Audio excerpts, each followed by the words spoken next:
Drink और कुछ snacks रखे थे। जवाद ने कहा सो भी जाएं या थोड़ी देर हॉरर स्टोरीज करें। बिलाल फौरन बोला यहाँ आके हॉरर स्टोरी नहीं भाई, मैं अपने दिल पर जुल्म नहीं करूँगा। तो मैंने कहा चल थोड़ी सी जनरल बात कर लो फिर सो जाते हैं। हम अभी मामूल से गपशप कर ही रहे थे कि बाहर से एक और किस्म की आवाज़ आई। ये आवाज़ गाने जैसी नहीं थी कि जैसे कोई हिचकियों के साथ रो रहा हो बहुत दूर से, लेकिन इतनी साफ के टून समझ आ रही थी। मेरा पूरा जिस्म एकदम से सुन हो गया। जवाद ने टेंट की जिप आहिस्ता से खोली, सर बाहर निकाला, फिर वापस अंदर आकर बोला यार कोई लड़की लग रही है या शायद मैं इमेजिन कर रहा हूँ। बिलाल ने फौरन स्लीपिंग बैग अपने ऊपर खींचा।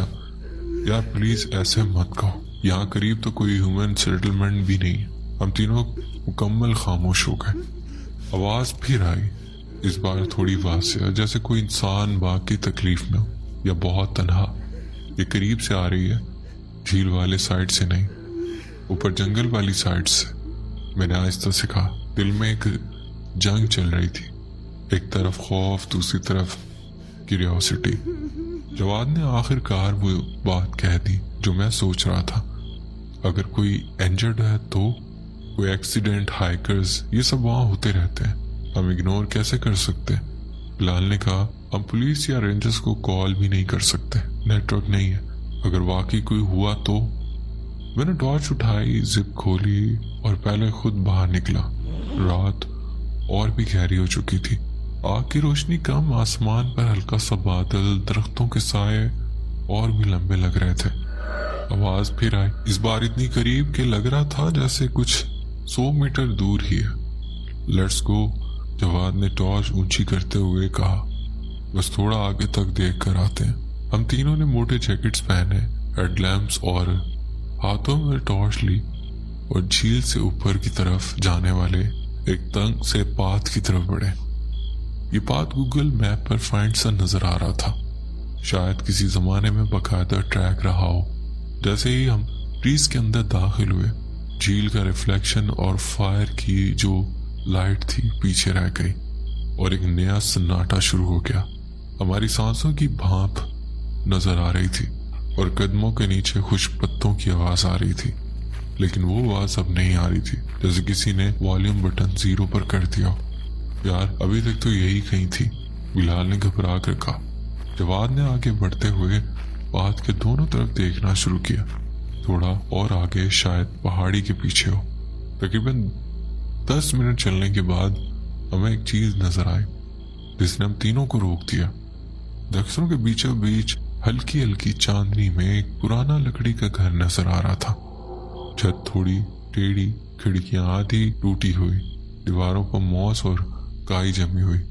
सामने एक छोटा सा पोर्च जिसकी रेलिंग का आधा हिस्सा जमीन पर गिरा हुआ था। ओहो, तो यही वो अबैंडन्ड कैबिन है जिसका ब्लॉग में लिखा हुआ था। जवाद बड़बड़ाया। मैंने फौरन कहा देखो, किसी प्राइवेट प्रॉपर्टी में घुसना इलीगल होता है, हम डोर स्टेप तक देखते हैं, बस अंदर नहीं जाएंगे। ओके?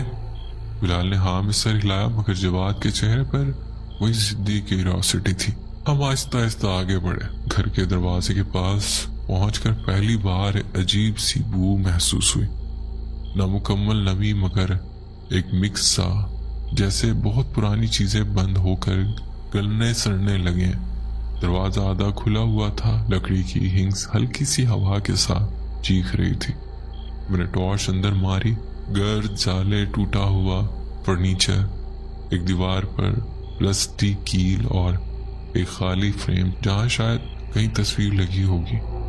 जवाद ने अंदर आवाज लगाई, पहले अंग्रेजी में फिर जर्मन में। कोई जवाब नहीं आया। अचानक में वही हिचकियों वाली रोने की आवाज दोबारा सुनाई दी। इस बार ऐसा लगा जैसे घर के पीछे कहीं से आ रही हो, बहुत नीचे से, जैसे लोअर ग्राउंड या बेसमेंट से।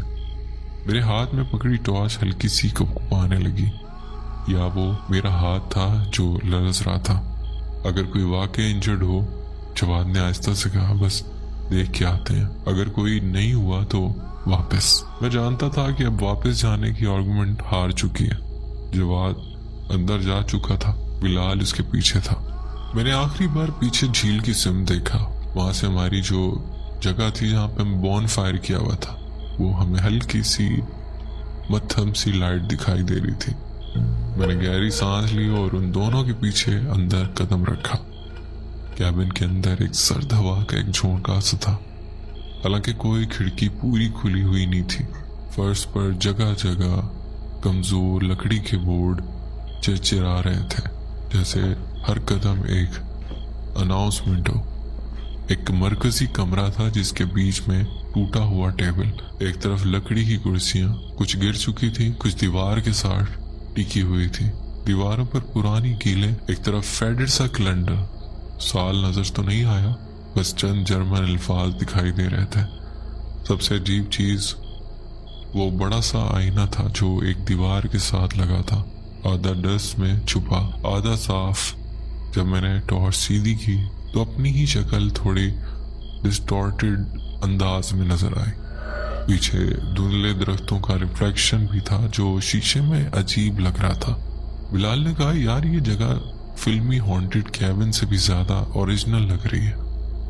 जवाद आगे बढ़कर कमरे के कोने में बने दरवाजे की तरफ गया, जो शायद किचन था। मैं उल्टी तरफ गया जहां से नीचे जाने वाली 2-3 सीढ़ियां दिखाई दे रही थी। मैंने बेसमेंट या स्टोरी जो वहां से ठंडी हवा और भी ज्यादा महसूस हो रही थी। रोते हुए की आवाज एक दफा तो बहुत सी फेंट सी आई, जैसे किसी ने डिस्टेंस बढ़ा दी हो। हम तीनों ने एक दूसरे की तरफ देखा। हम तीनों एक जगह नहीं रहेंगे तो कंफ्यूज हो जाएंगे। मैंने फौरन कहा, जवाब तुम किचन देख लो, मैं बेसमेंट की तरफ बस जरा सा देखता हूँ। बिलाल, मैं रूम में ही रहूं। आवाजें अगर किसी तरफ से क्लियर हो तो हमें शोर करके बताना। यहाँ से कहानी का सबसे खौफनाक हिस्सा शुरू होता है। मैंने टॉर्च मजबूती से पकड़ी और चंद छोटी सीढ़ियां नीचे की तरफ उतर गया। सीढ़ियां नम थी, कहीं की मॉस की हल्की तय, दीवारें रॉ पत्थर की थी। नीचे कोई प्रॉपर कमरा नहीं था, बल्कि एक छोटा सा स्टोर रूम था। शायद हंटर्स अपना सामान रखने के लिए इस्तेमाल करते हो। वहां चंद पुराने कार्डबोर्ड के डब्बे, एक रस्टेड स्टूल और दीवार के साथ टेक लगा कर रखा हुआ एक मेटल ड्रम था। जैसे ही मैं नीचे पहुंचा, मेरे मोबाइल की स्क्रीन खुद ब खुद रोशन हो गई। नेटवर्क नहीं था, मगर टाइम खुद ब खुद डिस्प्ले हो गया। अब अंधेरी रात हो चुकी थी। उसी लम्हे वो रोने की आवाजें दोबारा आई। इस बार मुझे यकीन था कि ये बेसमेंट से नहीं, बाहर कहीं दूर से आ रही है, शायद घर के पीछे जंगल के अंदर कहीं से। मैंने जवाद को आवाज दी, जवाद कुछ मिला उधर? ऊपर से हल्की सी आवाज आई, मगर अल्फाज वहां से नहीं थी। लगा शायद उसने कहा, नहीं कुछ नहीं। मैं वापस सीढ़ियों की तरफ मुड़ा ही था कि अजीब चीज हुई। ड्रम के पीछे से पानी की बूंदें गिराने जैसी टिप टिप की आवाज आई। हालांकि वहां पर कोई टैप पाइप कुछ नहीं था। मैं थोड़ा झुककर ड्रम के पीछे देखने लगा। वहां जमीन थोड़ी गीली थी, मगर किसी खास सोर्स का पता नहीं चल रहा था। आवाज मुसलसल आ रही थी, जैसे कोई लीक हो। मेरे अंदर खौफ और लॉजिक लड़ रहे थे। शायद बाहर की नमी, कंडेंसेशन। मैंने खुद को समझाना चाहा। फिर अचानक ऊपर मेन रूम में कुछ जोर से गिरा। आवाज इतनी तेज थी कि बेसमेंट की दीवारें थोड़ा सा हिलती महसूस हुई। मैं तकरीबन भागता हुआ ऊपर आया। ऊपर आकर मैं हाँप रहा था। मेन रूम में टेबल अपनी जगह थी, चेयर्स भी तकरीबन वैसी थी, मगर वो दीवार वाला आईना अब आधा टूटा हुआ था। नीचे शीशे के छोटे छोटे टुकड़े पड़े थे। बिलाल, मैंने जोर से आवाज दी। कोई जवाब नहीं। जवाब। चंद सेकंड के बाद किचन की डायरेक्शन से धीमी सी आवाज आई, अहमद तू किधर है? मैंने किचन की तरफ देखा। वहां से फेंट सी रोशनी आ रही थी, जैसे जवाद की टॉर्च नीचे रख दी गई हो। मैं आईने के टुकड़ों से बचता हुआ उधर बढ़ा, लेकिन किचन में पहुंचकर देखा तो वहां कोई नहीं था। सिर्फ टॉर्च फर्श पर दीवार की तरफ रखी हुई थी, जिसकी नर्म रोशनी सिंक और एम्प्टी शेल्फ पर पड़ रही थी। मेरा दिल जोर जोर से धड़कने लगा। मैं वापस मेन रूम में आया और पहली बार महसूस हुआ कि हवा में एक अजीब दबाव है, जैसे कमरा बहुत हैवी हो गया। उस लम्हे मुझे बिल्कुल करीब से जवाद की आवाज सुनाई थी, मगर डायरेक्शन क्लियर नहीं थी। वो जैसे किसी दीवार के पार से बोल रहा हो, अहमद, तुम लोग कहाँ हो? मैं तो ऊपर हूं। ऊपर? मैंने जल्दी से सीलिंग की तरफ देखा। वहां एक स्क्वायर सा हैच था। उसके कोने में लकड़ी की सीढ़ी लगी हुई थी जो पहले मेरी नजर से ओझल रही थी।